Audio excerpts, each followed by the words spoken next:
Hello, and welcome to Past, the podcast about those who would never rule. I'm Veronica Fortune, and this week's episode is Generational Names.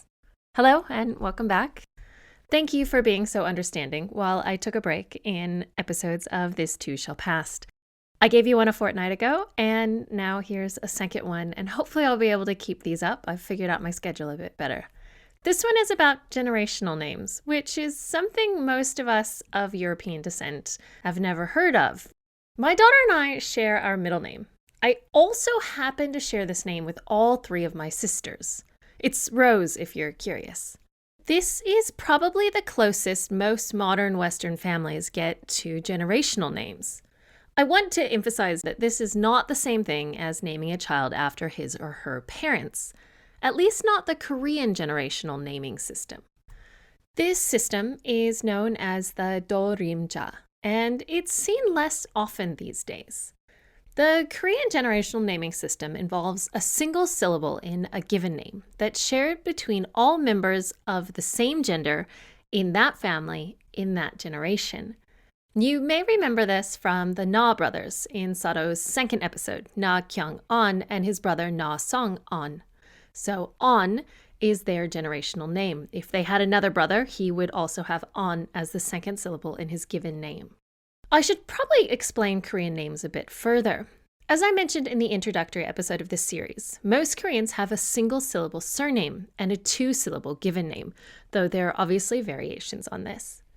The generational name is one of those two syllables in the given name.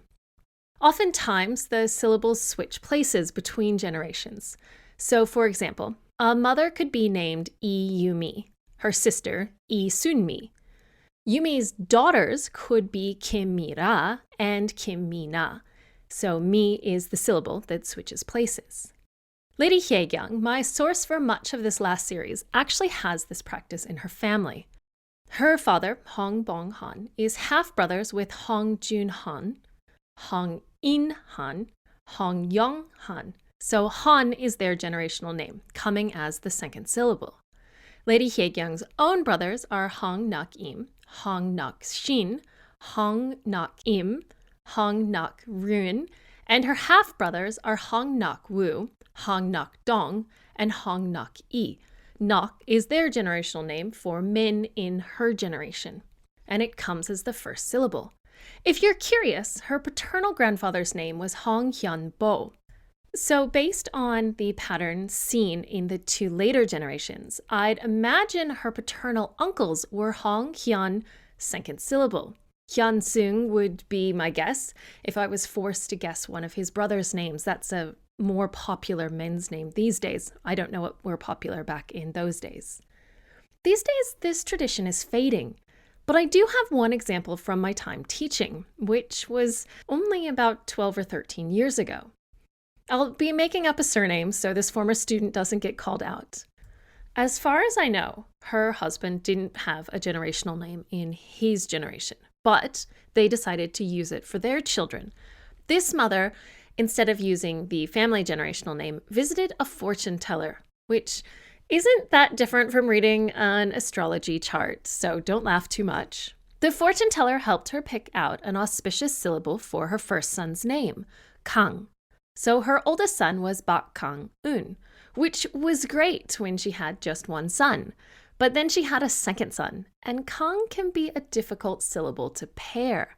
Thankfully, she was able to settle on Bak Kang-il for her second son. And then she found out her third child would be a son as well. She was slightly panicked, but thankfully the most common name to go with Kang was still available. So she named her youngest son Bak Kang-min. Obviously, her sons will decide on their own if they'll follow this tradition.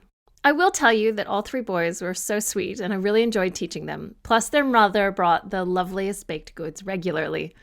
So this little tradition brings back happy memories for me. Outside of Korea, generational names are used. I'm not as clear on these as I am with the Korean version due to having lived in Korea. From what I can gather, and yet again, I'm so grateful to Columbia University. Their website on this is amazing. A traditional Confucius saying would be used in China. Each generation would use one syllable from the saying in order. This is really helpful for keeping and tracking genealogy. I do understand that Vietnam also uses this tradition, but I can't find the details. If anyone knows this, I would love to put a further explanation up on social media, so please let me know. Thank you all for joining me for this quick little episode, and hopefully these will come back as a regular thing. Thank you for listening to Past. I can be found on Twitter, Instagram, and Facebook at PastPod. That's PASSEDPOD. Please feel free to email me at pastpod@gmail.com. I have a Patreon that can be found at patreon.com/pastpod.